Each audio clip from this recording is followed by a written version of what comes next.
Jean-Bruno Falguière, Scribe de Dieu, chapitre 5. Ma mère. Ma mère était une sainte. Oui, mais cette sainteté-là était dépressive. C'était la sainteté de la culpabilité, celle des croyances morbides, de l'autoflagellation, de la diabolisation du désir. Il s'agissait de la sainteté impossible, de la soi-disant faute originelle dont parle si bien Merlin Stone dans son livre « Quand Dieu était femme ». Ma mère vivait dans la peur d'être rattrapée par une faute qu'elle n'avait pas encore commise, et donc pas identifiée, mais dont elle se faisait le reproche depuis bien longtemps. Et comme cette faute obscure était imaginaire, elle n'avait aucune chance de se la pardonner. Alors, parfois, elle inventait des fautes inconnues, des fautes auxquelles nous n'avions jamais pensé. Puis, soudain, la colère se substituait à la dépression. Sous l'emprise de la colère, la vision du monde qu'elle projetait changeait du tout au tout. Nous passions de la béance informe du désespoir, de l'absurdité et de la parfaite inutilité de la vie, ce fardeau pour rien, comme elle le formulait régulièrement, pour être soudain projeté dans la vision cauchemardesque d'un monde monstrueux qui ne méritait qu'une éradication pure et simple. Dans ces moments terribles, aucun humain ne trouvait grâce à ses yeux. Mais en réalité, que de souffrance, que de peur. J'ai compris bien des années plus tard quel était le mal qui la rongeait, bien après qu'elle nous eût quittés. Sans doute paraîtrait-il un peu facile, un peu passe-partout, de consigner dans ces lignes les observations suivantes. Cette femme avait idéalisé son père, rejeté sa mère, elle-même dépressive. Après avoir idéalisé mon père, avant de l'épouser, elle l'avait, lui aussi, rejeté lorsqu'elle considéra au terme de quelques mois de vie commune qu'il ne correspondait en rien à son idéal. Il en fut ainsi de sa première grossesse. Elle avait déjà reporté son besoin pathologique d'idéalisation sur l'enfant à qui elle n'avait pas encore donné le jour. C'était impalpable, tout à fait invisible et nullement évident, car elle en avait tellement occulté les réalités de notre condition incarnée par nous deux qu'elle en oublia de me mettre au monde.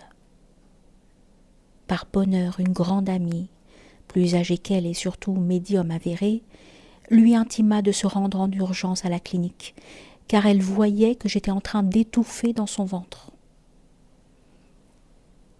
De fait, je suis né couvert de méconium, à la limite de l'asphyxie, au terme d'une grossesse de presque 10 mois.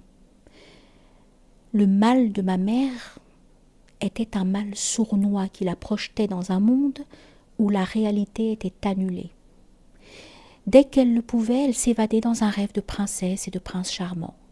Le monde ne lui était supportable que s'il était modifié par la toute-puissance d'une idéalisation infantile. Elle s'évadait, ou plutôt s'évanouissait dans son rêve éveillé, lequel se reconstruisait sans cesse sur le socle d'un romantisme tragique. Elle courait derrière une histoire impossible et se languissait de l'éternel retour d'un idéal masculin qui était tout à la fois un roi puissant, un prince éperdu d'amour et un maître spirituel immaculé. En un mot, ma mère souffrait de psychose mélancolique. Voilà pourquoi elle oublia, temporairement, de me mettre au monde. Elle avait d'abord accouché d'un idéal masculin. C'est aussi pour cette raison que, très vite, j'ai compris qu'il me fallait à tout prix inscrire un sourire sur son visage, sous peine d'être au mieux oublié, au pire rejeté. Ainsi, sans que j'en fusse conscient, j'étais promis à la fonction d'idéal masculin. Et nos relations furent, jusqu'à la première année de mon analyse, des relations de séduction. Séducteur, je le suis devenu avec tout le monde. C'était une question de survie. Du moins, c'est ce qui était imprimé dans mon cœur, dans mon corps et dans ma tête. Cette femme avait beaucoup souffert. Son cœur était sous l'emprise d'une déception chronique, entrecoupée de rêveries désespérées. Quant à moi, je suis resté prisonnier de ces projections narcissiques pendant pratiquement 40 ans. Tout cela est vu, analysé et compris aujourd'hui. Il est donc tout aussi clair que je l'ai aimé à la folie et aussi rejeté. Ce que je rejetais était cette angoisse profonde, tellement invalidante. Je me sentais soumis au danger d'être dévoré par ces égarements mélancoliques et par extrapolation par le monde entier. Je craignais donc les femmes, tout en étant fasciné par elles. Je craignais aussi les hommes, dont je pensais qu'ils ne pouvaient voir en moi qu'un séducteur invétéré et donc un rival à évincer.